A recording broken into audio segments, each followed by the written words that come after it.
Time for another quick book review. The book I'm currently reading is How to Create Wealth Investing in Real Estate by Grant Cardone. So in chapter 4, Grant talks about 3 different ways to invest in apartments, which is his favorite type of real estate, and then what the pros and cons of each way are. The first way is to do it yourself. The second way is a REIT, which stands for Real Estate Investment Trust. And the third way is with a partnership. Grant lists 12 things you will have to do if you choose to do it alone. Find a deal, negotiate terms, set up an LLC, get a loan, close the deal, find tenants, turn units, manage the property, rehab the property, provide reports to the bank, take phone calls from existing and prospective tenants, and fix the property. As far as REIT goes, the chapter only has a single paragraph summing it up as being like buying stocks, where you're not directly investing. You'll get some benefits like cash flow.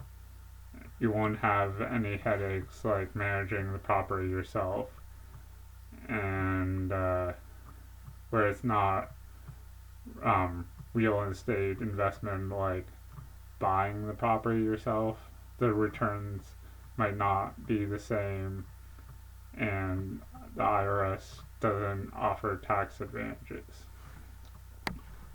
And then the third way, the partnership gets broken down into 3 separate categories. The first one being creating your own and do all the work. The second one is be a syndicator. You invest with a professional real estate who's already doing the first part. And then the third option is partner on a profit sharing or cash flow formula. And then chapter 5 talks about mistakes to avoid when investing in apartments. So the first one would be not investing at all. No investment, no gain or reward. The second mistake would be buying too small, can't scale, and can't create enough free cash flow. 3, single family home, only one tenant. And a quote in this section is, never invest in one door. The fourth mistake is using too much debt. 5, buying on price and cap rate. 6, using a broker. You want to build relationships. 7, not looking at enough deals. Grant says he looks at 100 deals for every one he buys. The 8th mistake is unable to move to other markets. 9, not knowing the market. 10, financing.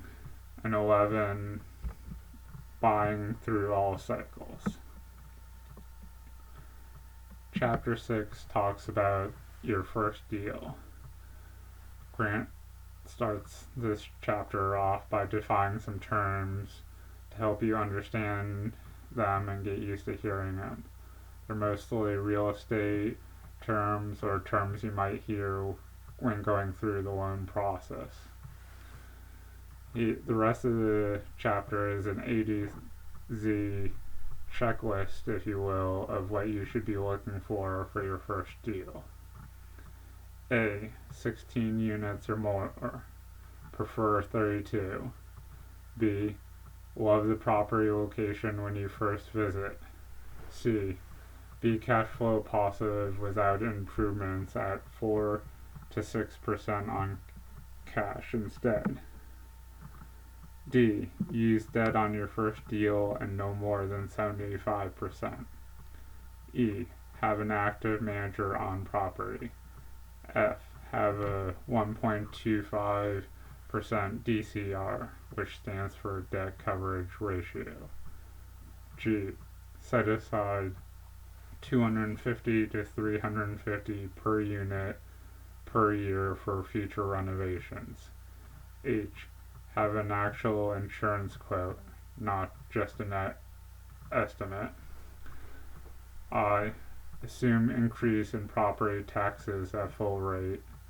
J. Use for 40% or more expense calculation. K. Assume no increase in effective gross income.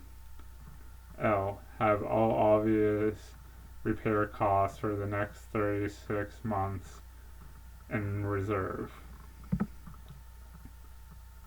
M. No break-even occupancy, worst case scenario.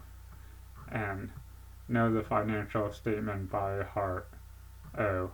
Use a broker on the deal. P. Walk and create folders on at least 25 deals before you buy your first one. Q. Produce at least $24,000 a year regardless of cash on cash percentage. R. Have a minimum $25, $50, $75 rent increase potential. S. Have a solid exit plan for the property. T. Do an 8% exit calculation. U. Have an underwriting done by a third party without the influence of your opinion on the deal.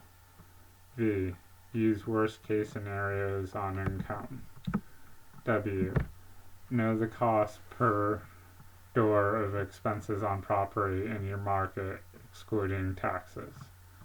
X. Underwrite your deal, assuming all debt, including promises to partners and all principal and interest when calculating for cash flow. Y.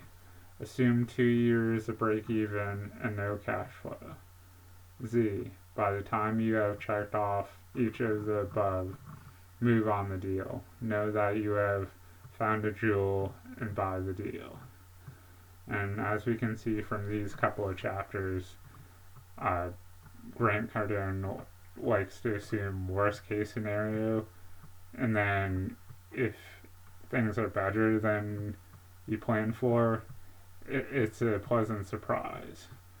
And honestly, I like that because it's better than playing for the best and then things falling short.